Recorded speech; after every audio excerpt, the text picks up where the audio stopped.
Joining us now is Congressman Jamie Raskin. He's a Democrat from Maryland. He's a member of the House Oversight Committee. Congressman Raskin, I appreciate you making time to be here tonight. Thank you so much. It is totally my pleasure to be with you, Rachel.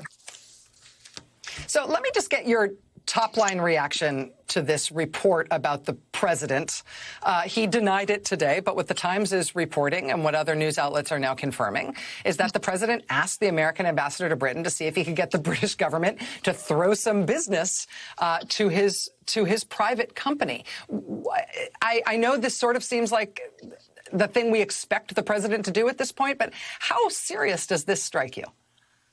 Well, it certainly does not seem out of character in any way. It follows the Ukraine playbook pretty much to a T, right? You apply coercive pressure to the U.S. ambassador in order to extend coercive pressure to a foreign government to do the bidding of the president.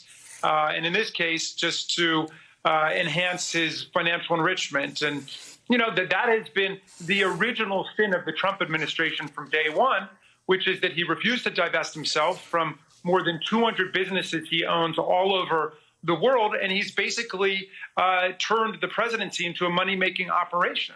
And, you know, the founders of the country warned about this. You got to go back and check out Ben Franklin, who was very clear about it. He said, you know, there are two main passions that can come to corrupt public affairs, and one is the love of power, ambition. And he said, there's really nothing you can do about that. That's who politics attracts. And he said, the other is the love of money, avarice.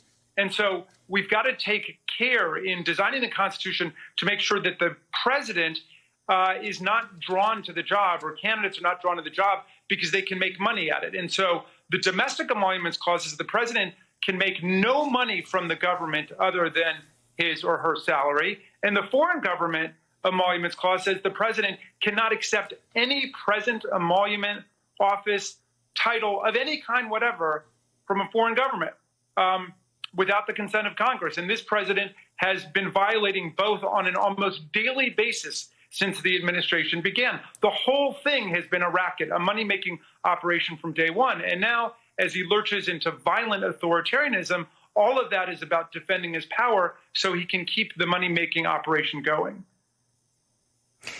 If the president is doing this, as you say, as a regular part of the way that he conducts himself as president, and if he's doing this even after he's been impeached, if he's doing this even as he steams toward a very troubled reelection effort, what is the accountability here? And what is available, for example, to the House Oversight Committee or to other elements of Congress if they chose to exert oversight responsibilities here and try to figure out what happened here, try to hold the president to account?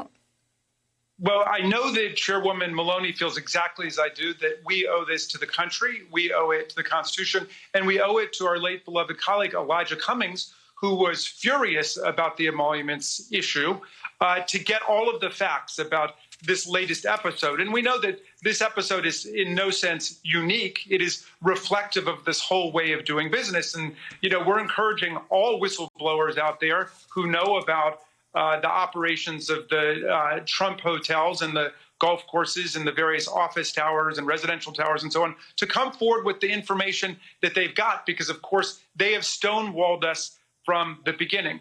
But Congress is not without means to respond to this.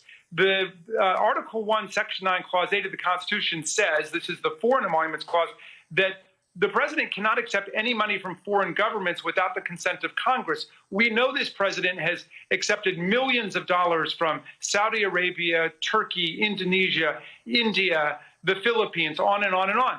And so we have the authority unilaterally, without having the Senate involved at all, to disapprove every single one of the emolument payments that the president has pocketed since coming into office. And I think we are very close to wanting to do that. Certainly, I've been wanting to do that for a long time.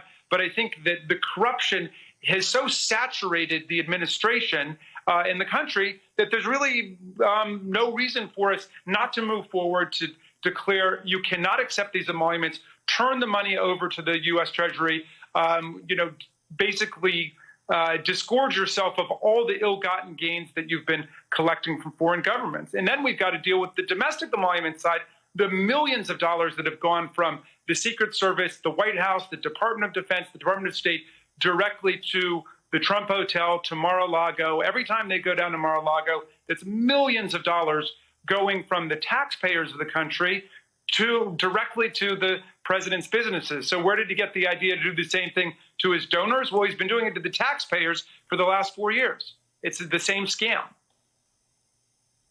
Congressman Jamie Raskin from the great state of Maryland, the Oversight Committee in the House. Sir, thanks for your time tonight. I really appreciate you being here.